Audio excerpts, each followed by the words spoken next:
Kabasketball, malapit na yung huling window ng FIBA Asia Cup qualifiers at bagamat qualified na tayo ay susubukan pa rin ng ating Team Gilas na mawalis itong last window.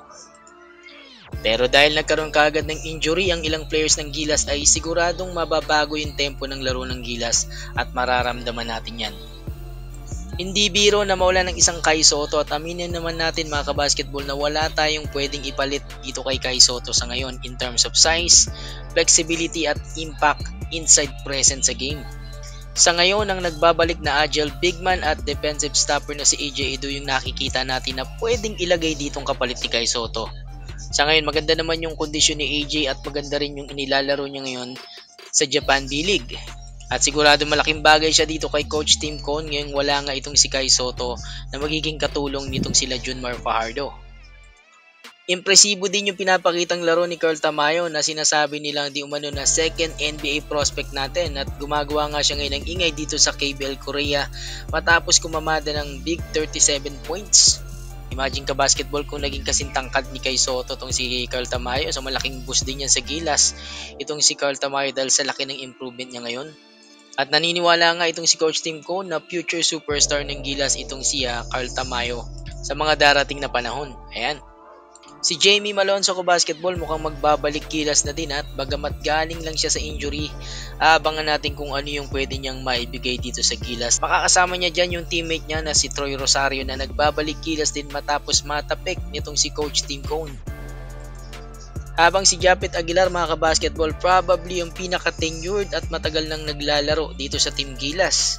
At ilan lang yan sa mga nagbabalik laro dito sa ating Team Gilas Pilipinas. Sa ilalim ni Coach Tim Cone. Maraming ang kumu-question dito kay Coach Tim Cone kung bakit sila yung isinama ngayon sa rosters ng Gilas.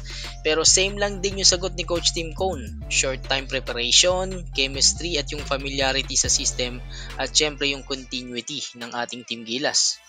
May nagsasabi rin na why not Balti Baltasar, no? Mas bata, mas athletic na merong height, may outside shooting, o isang Arvin Tolentino na arguably one of the best forward ngayon sa liga dito sa PBA na merong versatility.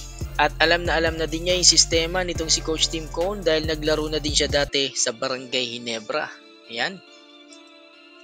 Pagdating ng FIBA Asia Cup mga kabasketball, kakailanganin talaga natin ng maraming big man. Sabi nga natin, Kai Sotto is Kai Sotto and wala talaga tayong pwedeng ipalit sa kanya.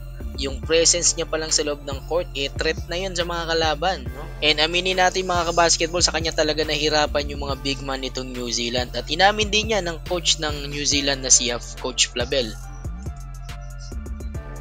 If titignan natin yung rosters ng Gilas ngayon, meron pa rin naman tong height mga kabasketball. Nandiyan pa rin sila Tamayo, si Amos, si Fajardo at si AJ Edu. At sa tingin natin, papalag pa rin to mga kabasketball itong rosters ng ating Gilas. Makakalamang lang yung New Zealand dito dahil sa hometown nila gagawin. And for sure, mag-a-adjust din yung New Zealand ng rosters dahil alam nila ngayon na wala nga itong si Kai Sotto at itong si Kevin Gambao.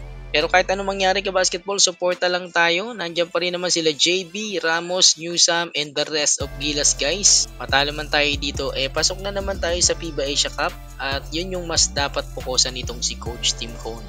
Yan ka basketball, ano masasabi mo ngayon sa itinatakbo nitong ating Team Gilas? Mag-like, share, comment, at subscribe. Salamat po mga ka basketball. This is Super Chris TV.